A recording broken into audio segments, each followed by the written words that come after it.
Du coup, moi, c'est Orville-Pérou, j'ai 19 ans et je suis en deuxième année de médecine actuellement. Du coup, ma première année, moi, je ne l'ai pas si mal vécu que ça, dans le sens où je connaissais déjà pas mal de monde avant, plein d'amis à moi qui étaient en médecine. Et puis en fait, on était un grand groupe de potes, et puis je m'en suis fait aussi des nouveaux, justement en première année. Et en fait, ce qui fait qu'on avait vraiment un grand groupe, et même si on travaillait tout le temps, on était toujours tous ensemble à la BU. Et puis même quand on faisait des pauses le midi ou le peu de pauses qu'on faisait, du coup, on arrivait complètement à se déconnecter et vraiment à penser à autre chose. Et vraiment, ça nous faisait des pauses qui étaient bien reposantes. Puis on se tapait des barres et des délires. Du coup, ce qui fait qu'au final, je ne l'ai pas si mal vécu que ça parce que quand je me levais le matin, je me disais au moins je vais voir les autres, je vais voir les autres potes. Et au final, vraiment, je ne l'ai pas vécu si mal que ça, honnêtement. Avec le stress et tout, pourtant je suis assez stressé de base et au final, non, ça a été. Vraiment grâce au groupe d'amis. Moi, j'ai vécu ma P1 chez mes parents. Donc je revenais tous les soirs parce que j'allais le matin tôt à la BU. Je travaillais tous les jours à la BU ou alors en cours, j'allais tout le temps en cours aussi. Et le soir, je rentrais juste pour dormir. C'était une sorte de dortoir, mais j'étais toujours chez mes parents. Alors, ma famille n'a pas forcément plus idée que ça. J'étais assez solo à ce niveau-là. J'ai pas eu trop besoin aussi. J'ai pas demandé aussi d'aide aussi vis-à-vis de ma famille. Et puis même eux, spontanément, ils me demandaient si ça allait, mais sans plus quoi. Du coup, au final, il n'y a pas eu, non, il n'y a pas forcément eu trop d'aide. Ce que je faisais, c'est que c'était du lundi au samedi. Je faisais toujours le même rythme, c'est-à-dire ouverture, fermeture BU. Donc 8h30, 22h30. Donc avec une pause le midi d'une heure et une pause le soir aussi d'une heure. Pas de pause l'après-midi et ni le matin parce que je culpabilisais trop de prendre des pauses. Mais je pense qu'en soi c'était contre-productif. Et par contre le dimanche c'était beaucoup plus lax. Genre généralement le samedi je me permettais parfois d'aller au bar ou de me coucher un peu plus tard. Et le dimanche matin, je travaillais pas, je faisais une grosse grasse mat parce que j'étais vraiment trop fatigué de toute la semaine. Donc grosse grasse mat le matin, le dimanche matin. Ensuite, je mangeais le dimanche midi avec ma famille. Donc c'est surtout là où je la voyais parce que quand je rentrais la semaine, elle dormait déjà. Du coup, ça me permettait de la voir aussi à ce niveau-là. Puis après, j'allais à la BU l'après-midi, donc 14-20 heures, je crois, les horaires de la BU le dimanche. Et le soir, je passais une petite soirée un peu tranquille en fait aussi avec ma famille. Donc je ne retravaillais pas ou alors rarement. Et puis le dimanche, c'était un peu la journée où je faisais les choses qu'on n'a pas trop envie de faire, quoi. Le 3PE, culture numérique, l'emploi du temps, ranger les cours, voir ce qu'on a la semaine prochaine. Donc c'était plus soft tous les dimanches. En fait, j'y pensais pas du tout. Enfin, nous, on se voyait pas du tout en mode rivalité parce que, je sais pas. En fait, comme on était avec des groupes de potes, on se mettait jamais des bâtons dans les roues et tout. Et puis je me disais que c'était un peu pareil pour tout le monde. Et au final, on s'entraidait plus qu'autre chose. Du coup, au final, il n'y a jamais eu de, comment ça s'appelle, d'ambiance concours. Je l'ai pas mal vécu. J'ai pas eu ce souci-là en fait. Je sais que le midi, aux rues, ils proposent un menu VJ.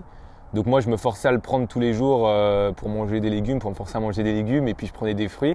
Parce que je sais que le soir, déjà aux rues, ils proposent qu'un seul repas. Donc si on a de la chance, il y a des légumes. Si on n'a pas, non. Et sinon, on allait bouffer un sandwich au Super U en deux spies. Donc au final, pas de légumes ni rien. Donc c'était pour contrecarrer en fait ce régime-là. Enfin, cette alimentation. Alors, au premier semestre, j'avais maintenu, comment ça s'appelle, le hand, puisque derrière, je faisais du handball pendant tout mon lycée, toute ma scolarité. Et puis j'ai arrêté, du coup, en première année, je réduisais un entraînement par semaine, parce que je ne pouvais pas faire les deux entraînements plus le match.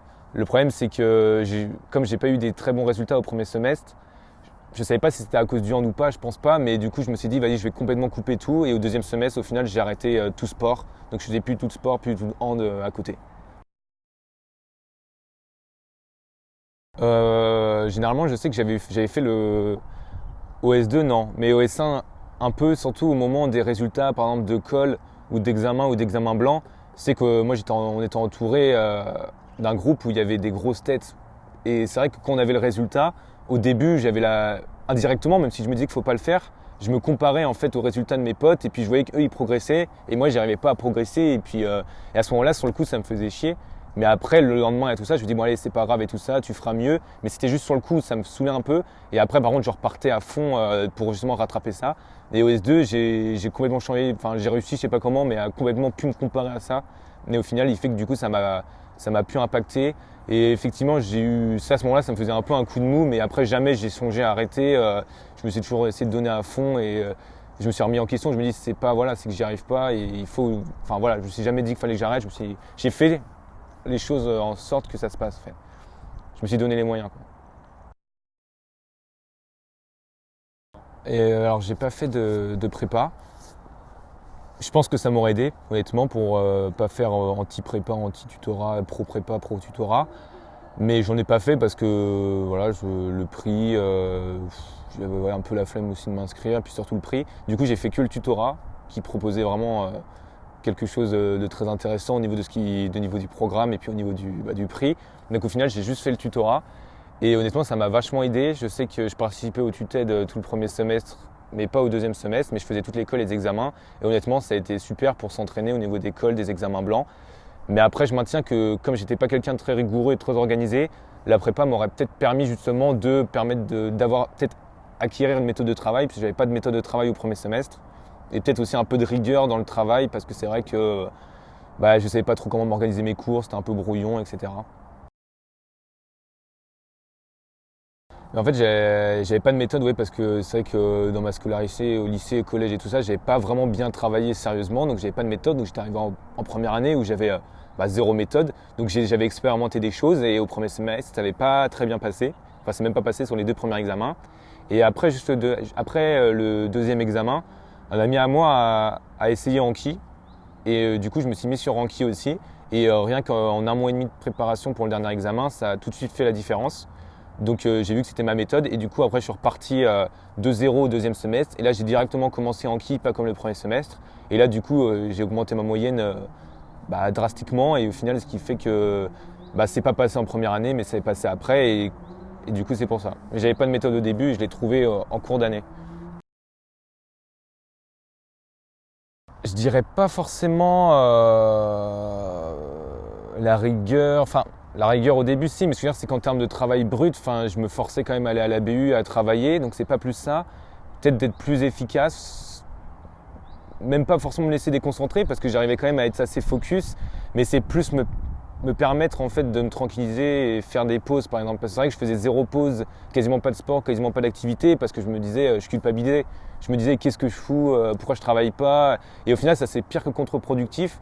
Donc je pense que il faudrait que j'aurais dû faire des pauses en fait du sport, ça m'aurait justement aidé. Le problème c'est que dès que j'en faisais, je me disais non, au final je profitais pas de ma pause parce que je me disais qu'est-ce que tu fous, tu devrais travailler. Et je pense que si on arrive à être tranquille à ce niveau-là et apaisé, c'est bien plus efficace. Honnêtement, le sport 1 fois par semaine, je pense que c'est bien pour évacuer. Essayer de garder contact aussi avec ses amis qui font pas médecine, parce que moi je sais que j'avais gardé contact, parfois le midi on se faisait un manger ou un kebab ou un truc comme ça le samedi midi, parce que ça permettait de complètement s'enlever de l'environnement, parce qu'eux ils sont pas dedans, donc ça permettait vraiment de déconnecter. Donc ça c'est pas mal. Vraiment rigueur, par contre, vraiment il faut se faire violence en fait, vraiment travailler tout ça. Il faut écouter aussi son corps quand même. Si vraiment on n'en peut plus, ne pas hésiter à prendre des pauses. C'est vrai que moi je le faisais pas parce que je culpabilisais d'en prendre une, mais je suis sûr que ça aurait été bien plus productif si j'en avais pris. Donc ne pas négliger quand même les pauses. Et puis le dimanche, je pense que le dimanche, vraiment le jour un peu plus tranquille, faire des matières un peu plus tranquilles et tout, je pense que c'est un bon compromis si on travaille à fond du début à la fin. C'est vraiment être efficace. Et attention au portable aussi. Le portable c'est très traître. J'ai vu des frères tomber trop tôt. Non, en vrai, le portable, faut faire gaffe parce que c'est vrai qu'on va dessus et puis après on se laisse déconcentrer et puis après on n'arrive pas à reprendre, donc c'est vraiment au fond du sac, quoi. Ça, c'est vraiment le portable. Attention, à bannir.